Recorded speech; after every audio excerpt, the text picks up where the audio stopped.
I am welcoming you today in our journey around the retina in 30 days. Today's our destination is quite remote. We are going to travel for more than 12,000 kilometers to meet our dear friend in Mexico City. Despite this very long distance, Egypt and Mexico are somehow close. Both are lands of pyramids. Probably the Egyptians visited these lands thousands of years ago. Something some of us do not know is that the Egyptian army took place in the Mexican Liberation War in the 60s of the 19th century. Above all, the socio-economic circumstances are quite similar in these two countries, Egypt and Mexico.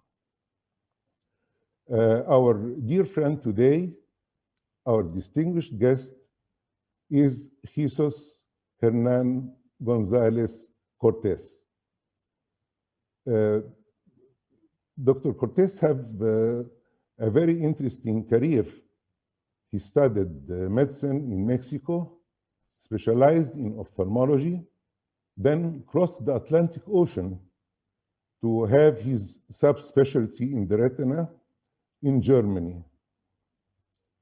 He joined Ingrid Kasting and Harvey Rinkoff at Tübingen, where he started his retina career. Then he visited many German universities. After preparing his MD medical doctor thesis, he went back to Mexico, joined the university, and now he is a professor of ophthalmology in Mexico. In addition to being a renowned, clever surgeon, Dr. Jesus is a researcher of tens of international publications. He taught and trained many fellows in general ophthalmology and in the retina. Moreover, he took part in many books, contributed in more than 7 books of ophthalmology and retina. Actually, his writings are very practical and useful to retina surgeons. I hope we have some chance to discuss some of them at the end. Dr. Jesus held many key positions, both in the education field and in administration. He is a member of many societies and associations. Not only a member, he was a president of many of them also, and now he is the representative of the EuroLam in the International Council of Ophthalmology.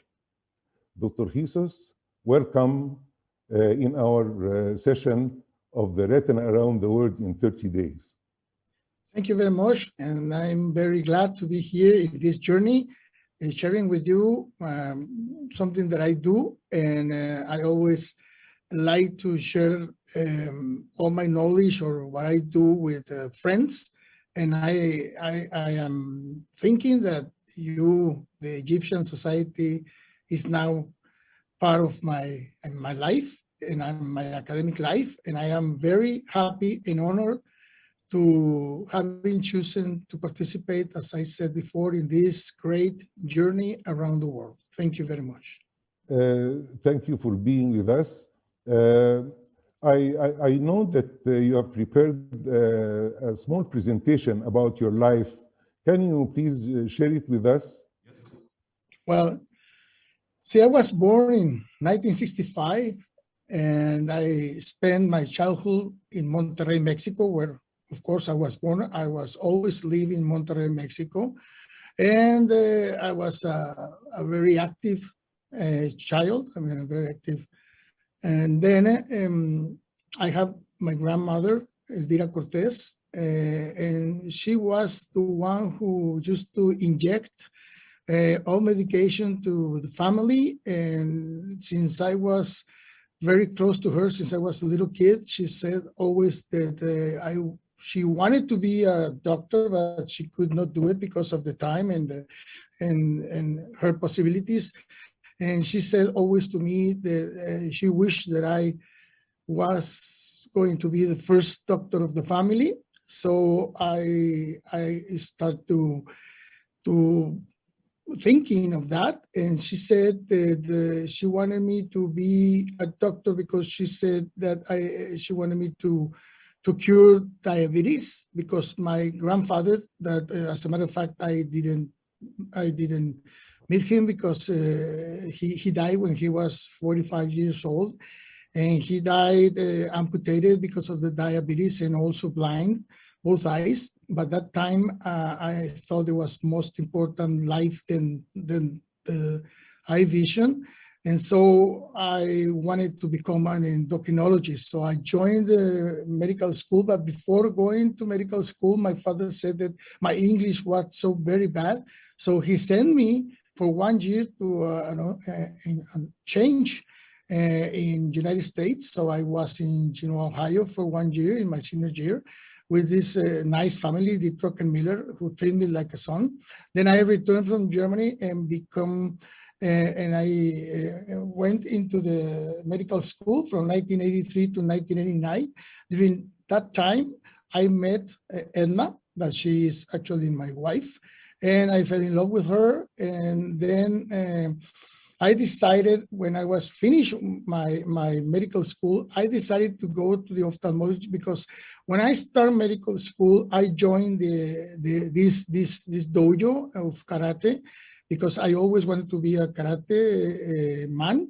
And then I was like 10 years, I got my black belt. My sensei in this, Oscar Garza Saide, he was also a medical student, 4 years older than me. And since he began ophthalmologist, he started to tell me every day that I should go for ophthalmologist and forget endocrinologist.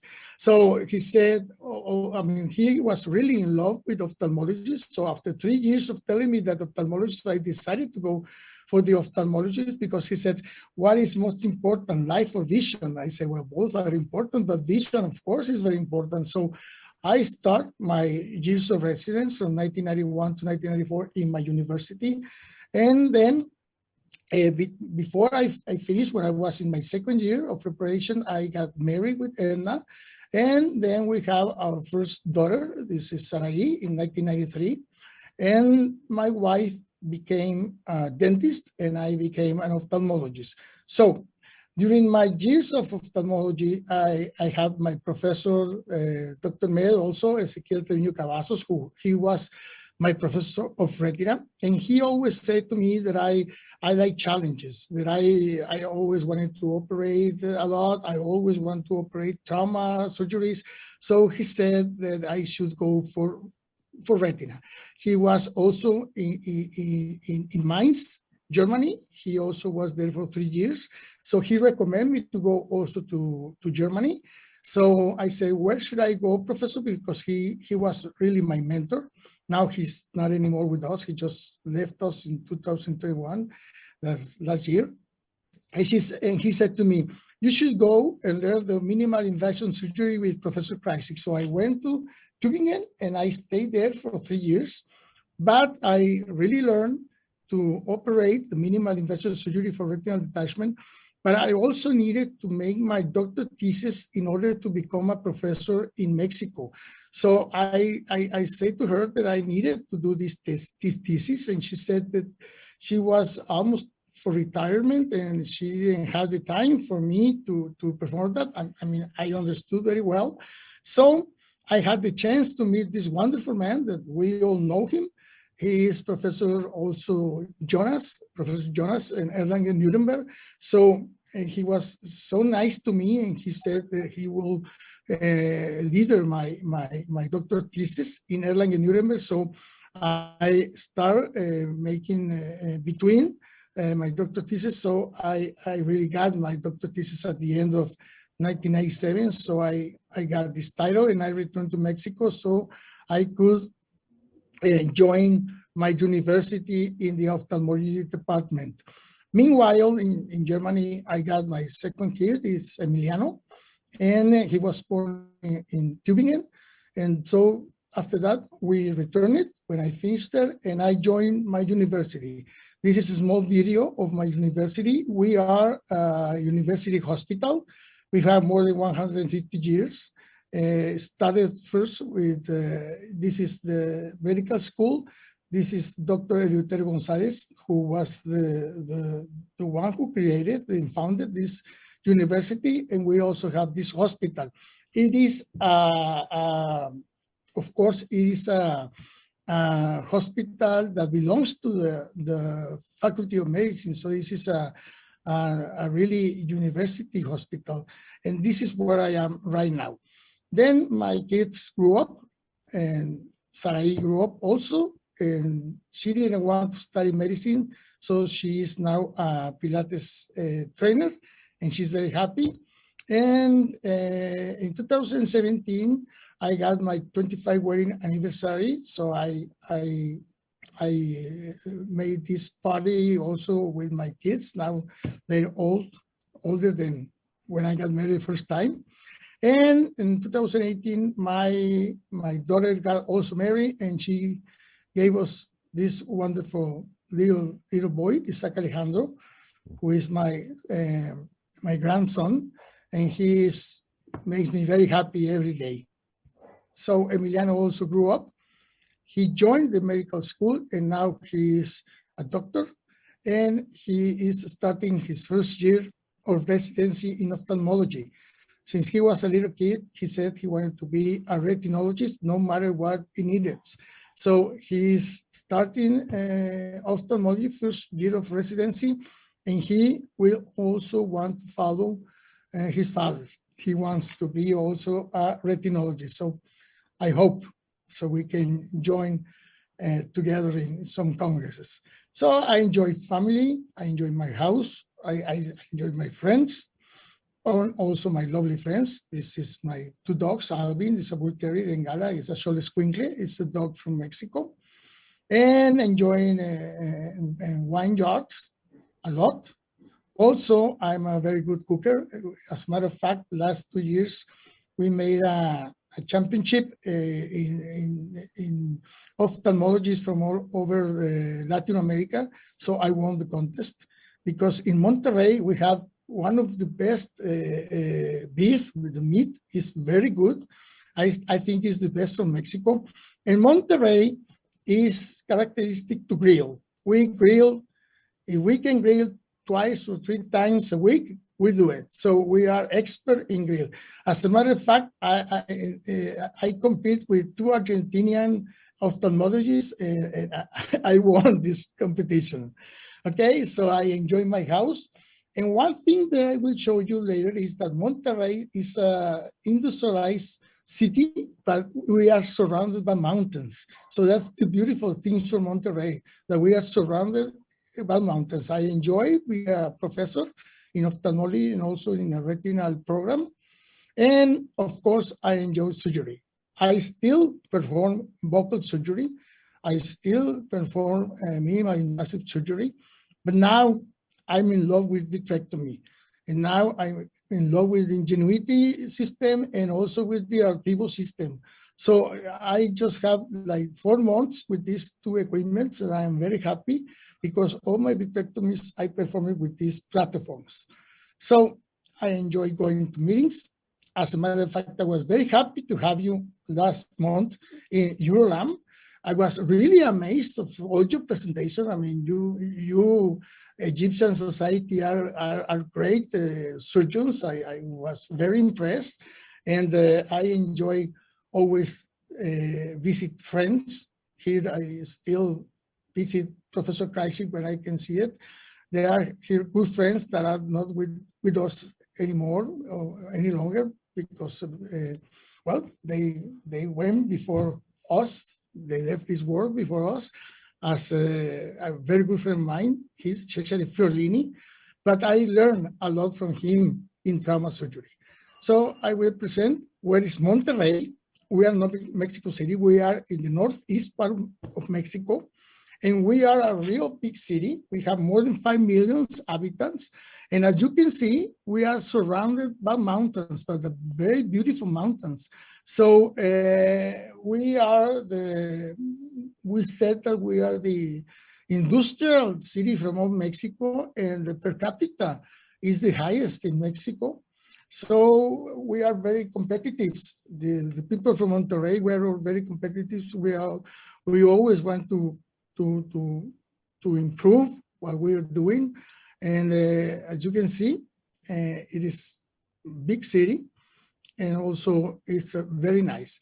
People comes to Monterrey from business. That's the most thing, to eat also a very good barbecue.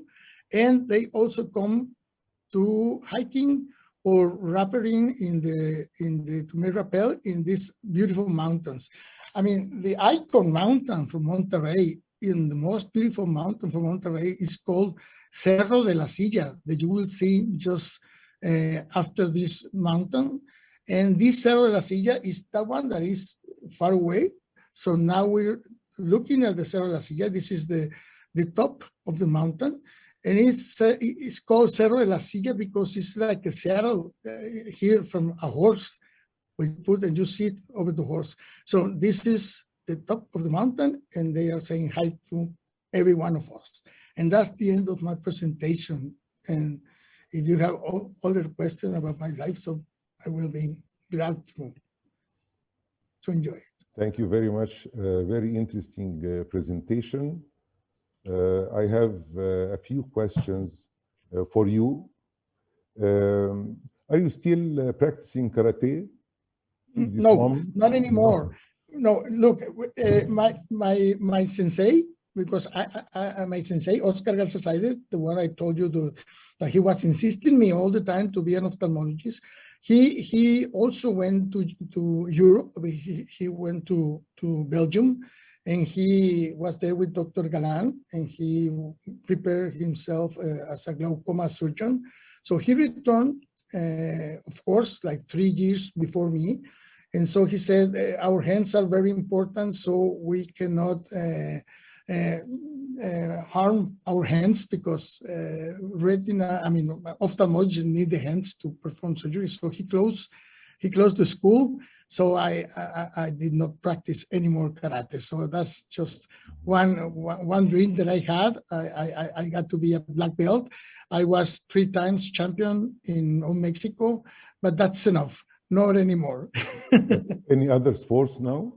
Well, what I do is just I may just walking, and also I like weightlifting. That's what I do, but not too much, because when I perform too much weightlifting, I cannot make macular surgery very easily.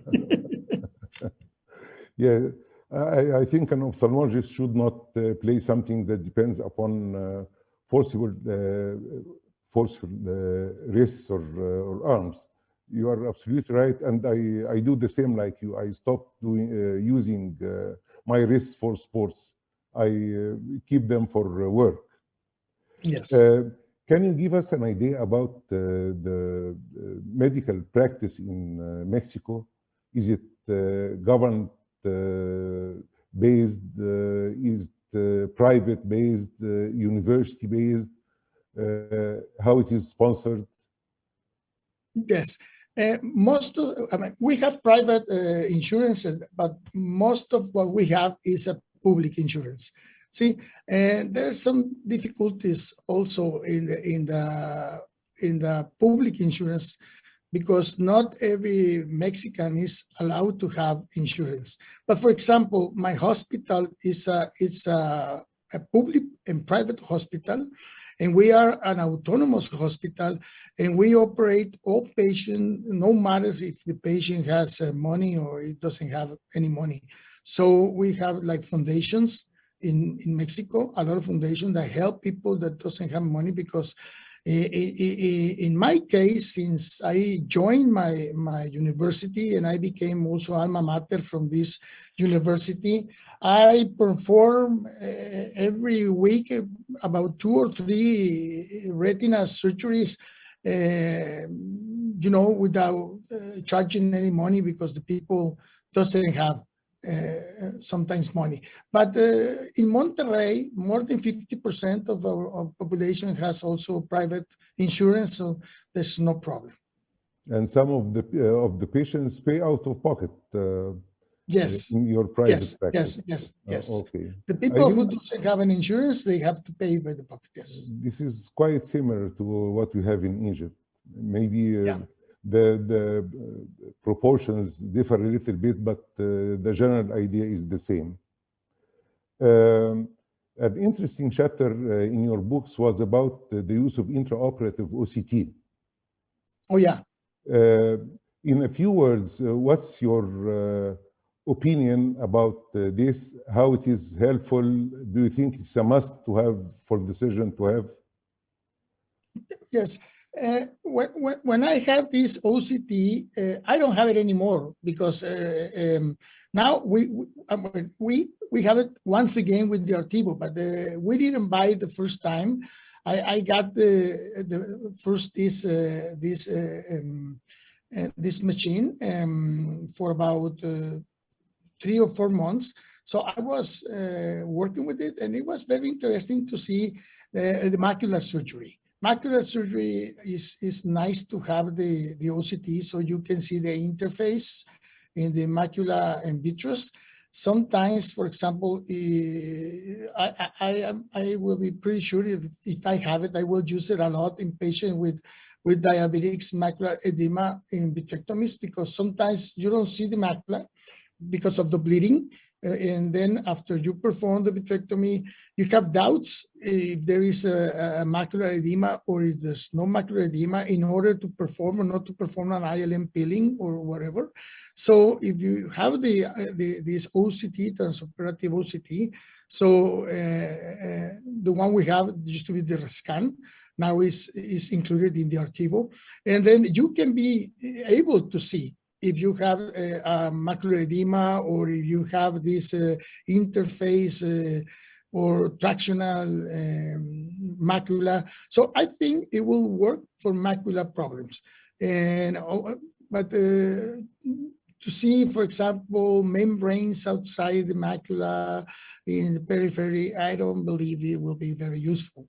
But I think if we have the machine and you start working with the machine, I believe that this technology will help you as long as you have more experience with this, as anything. See, sometimes you say this doesn't work because you use it 1 or twice, but after using more than 10 or 20 or 50 times, now you say it is necessary to work with it. But when the scan came, it was very expensive, and I believe, so we decided not to buy it.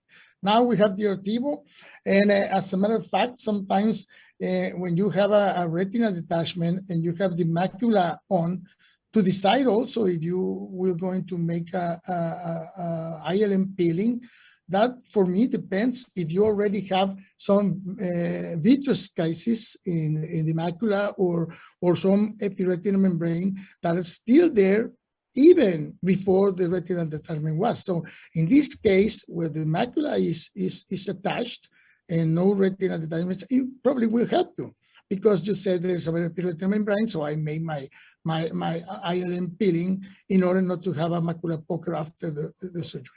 Okay, thank you very much. Actually, we wished we can talk to you much more than this, but unfortunately, the time allocated for this part is already over, and we are going to have a short break, then come back to hear your scientific presentation. Thank you.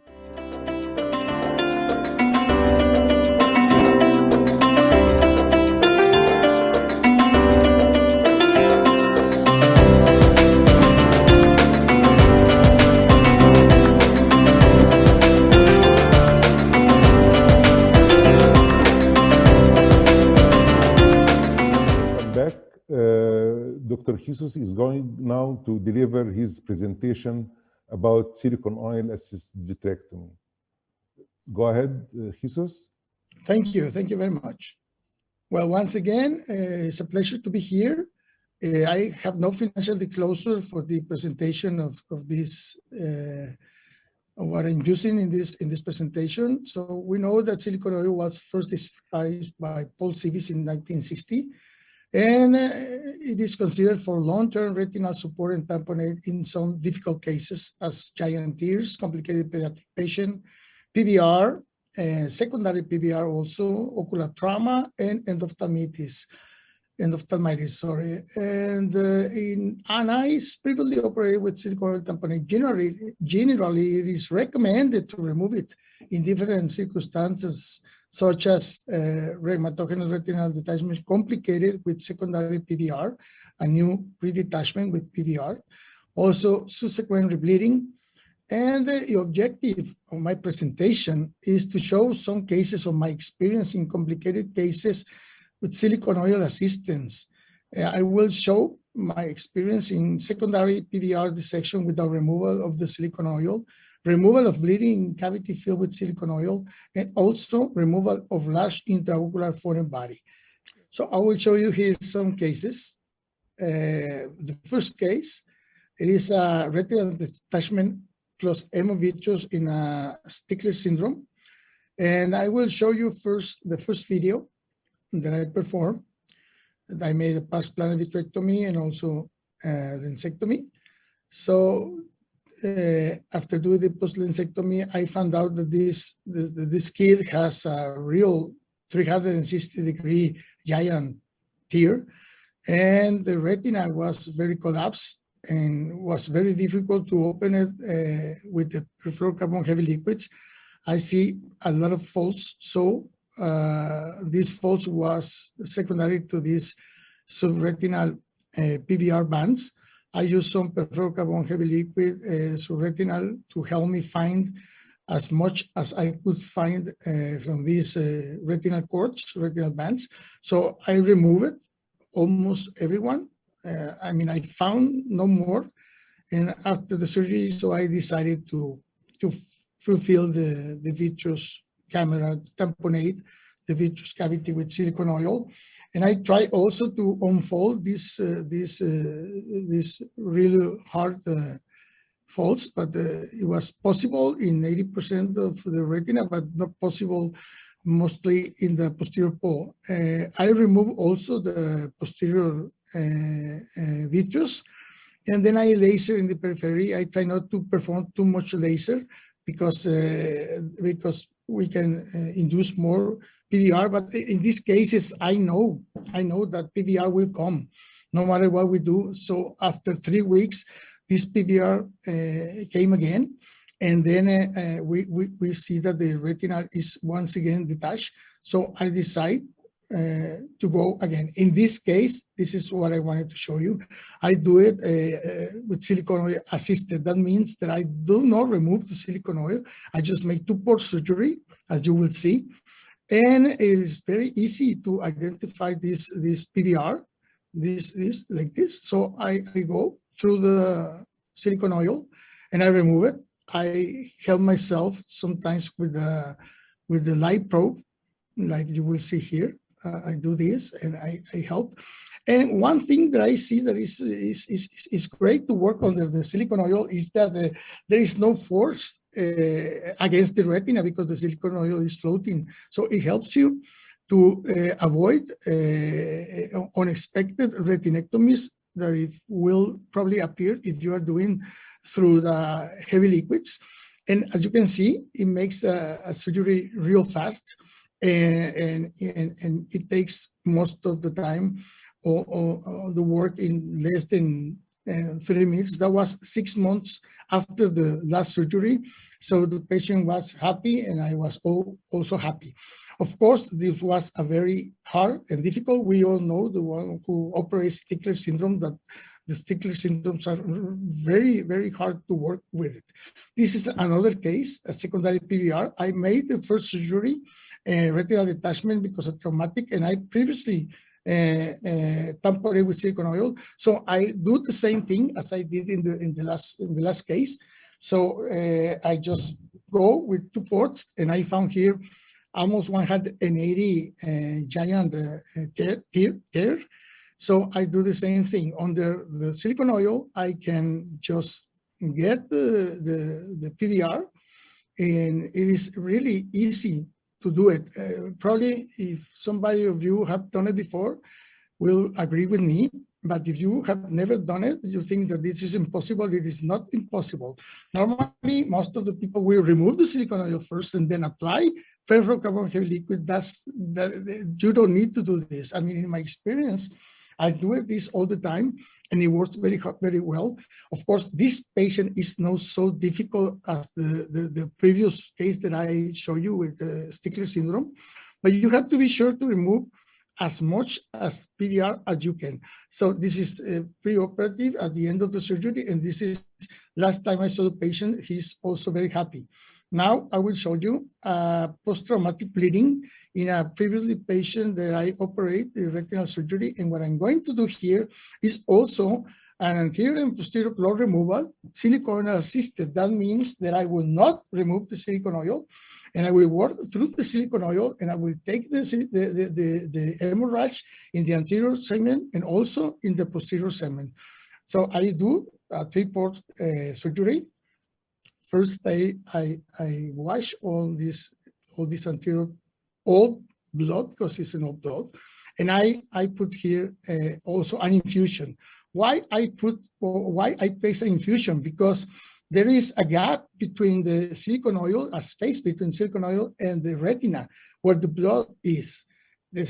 So I am making an exchange of the BPS by the blood that is posterior. I also found here an unexpected macular hole, but I decided not to go for ILM peeling. So in this case, I put some tenon on it inside, and I removed the blood because I was also blood there. And I just, after the surgery, I just put more silicone oil, and this is the patient 6 months after the surgery, and the hole is closed without the ILM peeling. Probably because I did not perform ILM peeling, the patient had a small macular pocket, but the patient is very happy because he was light perception before, I think because of the blood. So I will show you here a patient that I used since the beginning. This is a patient that is not been operated before, and I made the phaco first, and after that I will do my 3-port surgery. And as you can see, the posterior vitreous was very attached to the retina because he's a young patient. And so I helped myself with some triamcinolone in order to identify 100% of the vitreous that is attached, because in these cases, you have to remove as much as you can in the periphery. So in order to as you can see here, there is also a subretinal band, PVR, that is in the inferior temporal that goes to the 6 o'clock and also to the 9 o'clock, and also pass through the macula. So after putting the PFCL to stabilize the posterior retina, I decided to go for a nasal retinotomy to flat the anterior retina. So I did it just anterior to the, I did it in this case anterior to the peripheral carbon heavy liquid, and I tried to flatten the retina, but it was impossible because of these folds that are, I mean, these cords that are subretinal. So here you can see it. Then you can do 2 things here. You can even make the removal by retinotomy of these cords with infusion of BBS. But I believe that after doing this, there will be retinotomy, and then the retina will once again reattach. So if I put this silicone oil, I make this removal with a sandwich technique that I call, and it's called sandwich technique because I am working anterior. I have stabilized the eye with a silicone oil, and posterior is the preferred carbon heavy liquid. As you can see, of course, there's some bleeding, but there's no problem of that. I can remove it through the silicone oil, and the silicone oil immediately acts as a tamponade, and it helps to stabilize the anterior retina. So after that, after I remove all this, I dry the retina through these retinotomies.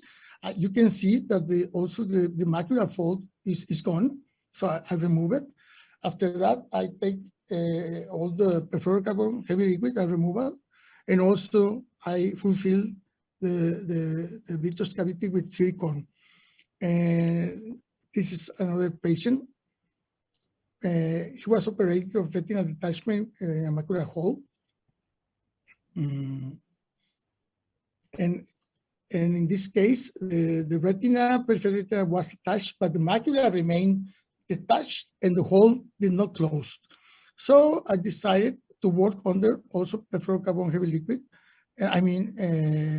under silicone oil. So I took an anterior graft, and then to flat the retina and to drain the retina, I also put perfluorocarbon heavy liquid. So I'm working silicone oil, then perfluorocarbon heavy liquid. I position in this anterior graft, capsular graft. And at the end, I remove the perfluorocarbon heavy liquid and I put more silicone oil. I fulfill the vitreous cavity. So I see this 1 month after surgery. And you can see the retina is attached and the macular hole is also closed. So I did this without the need of the removal of the silicone oil. Next case is a vitreoproliferative retinal diabetic retina. And this case is just to show you that you can even work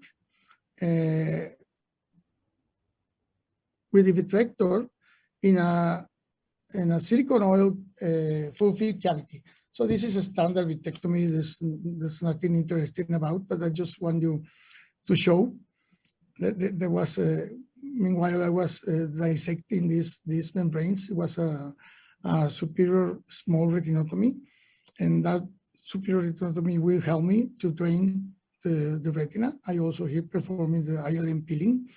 And after that, I fulfill the eye with air and then with, of course, silicone oil. So I drain the subretinal fluid with active suction by this retinotomy.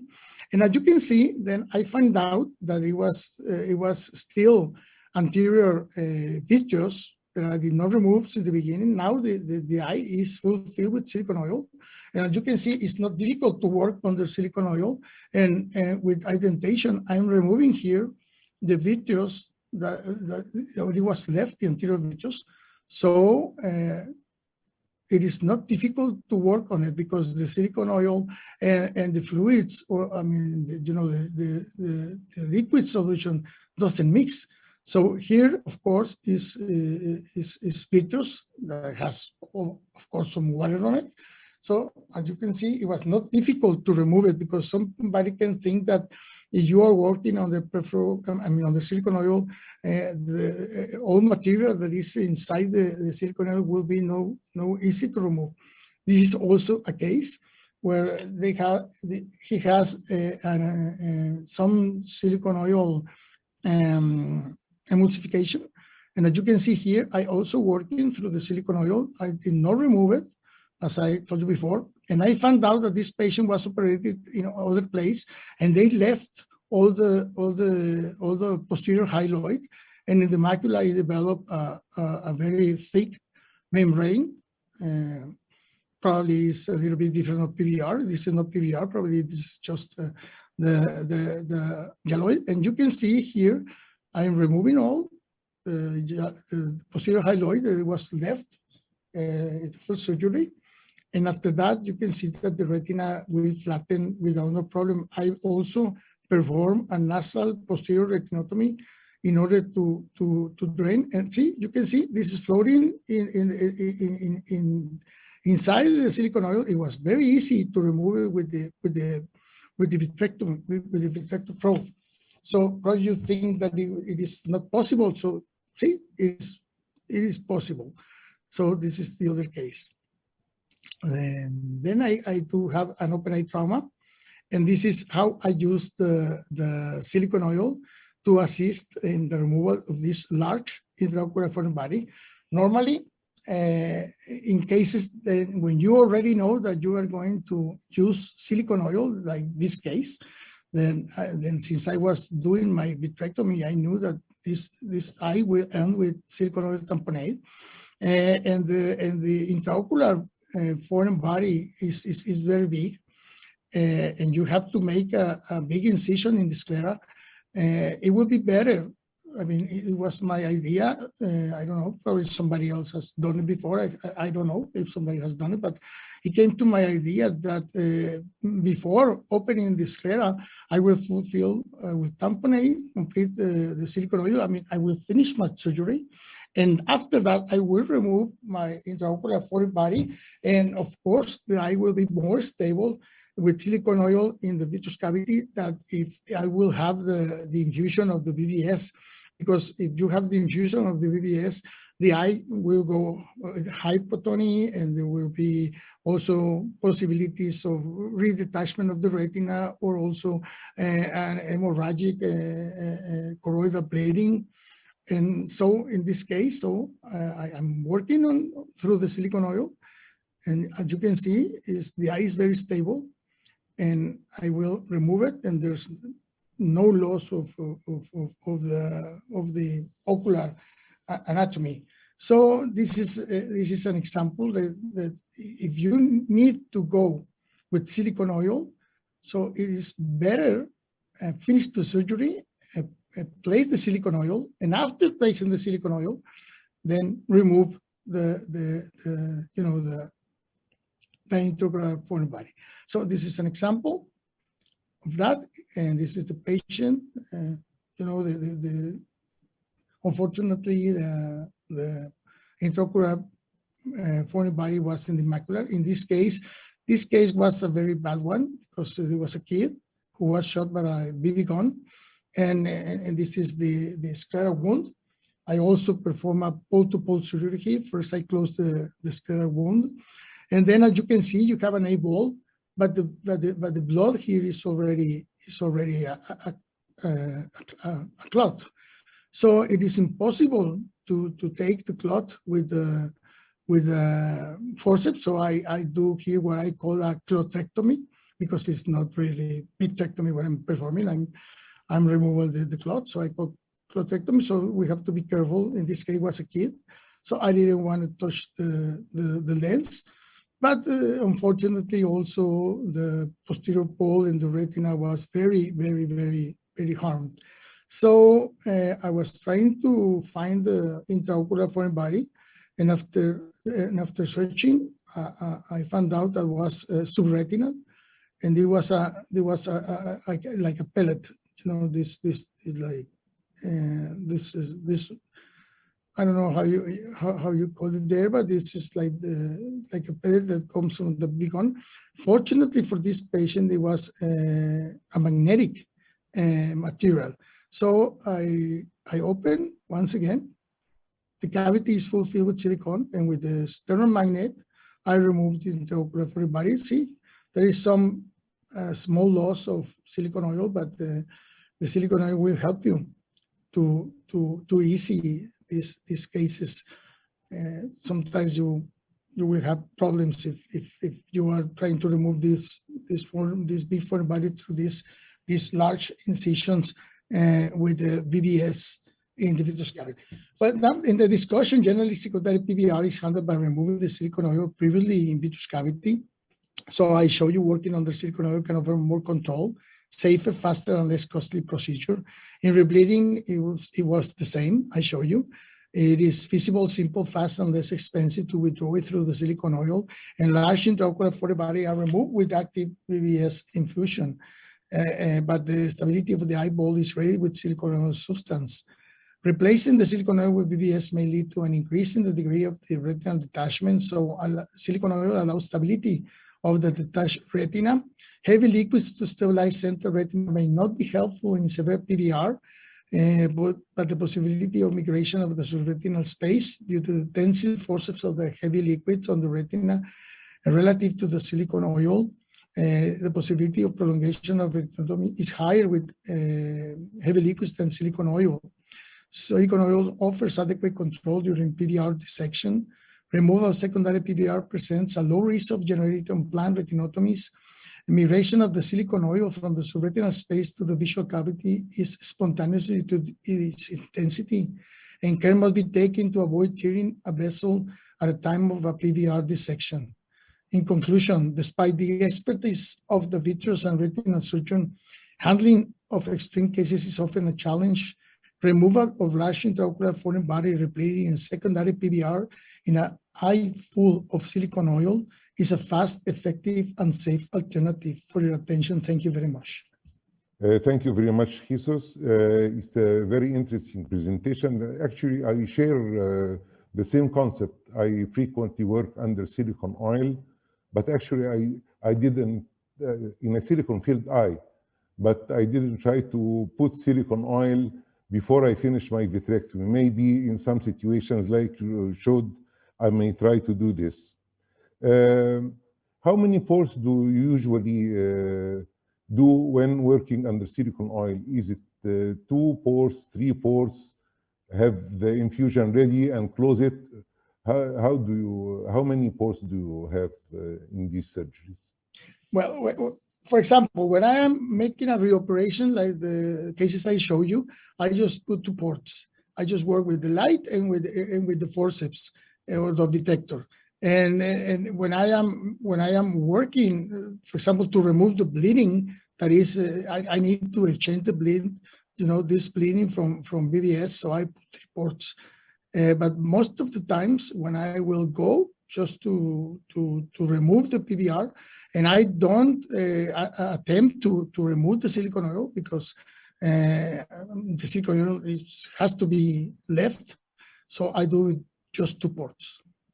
2 ports. And if you want to augment the intraocular pressure, do you use BSS or injection of more silicone oil? Yes, that's what I do.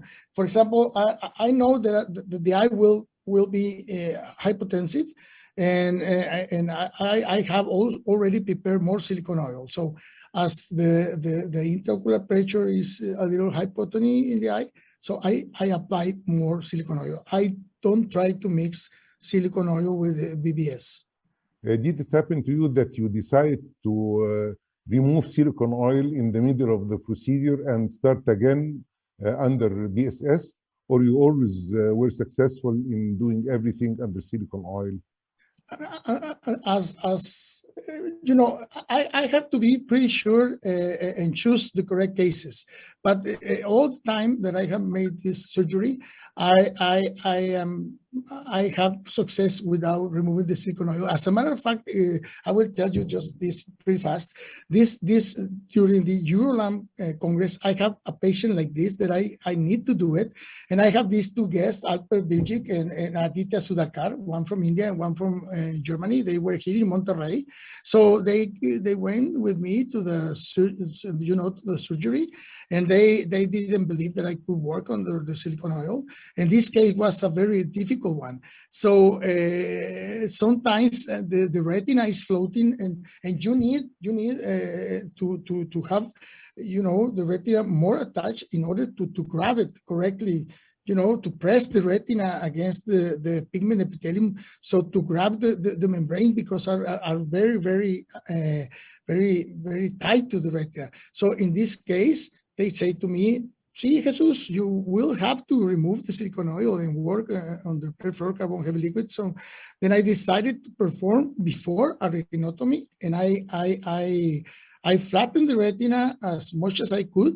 And after that, I was able to remove it. So they were very impressive. And I was also very impressed, because I was really thinking that I will have to remove the silicone oil, but I didn't have to do it.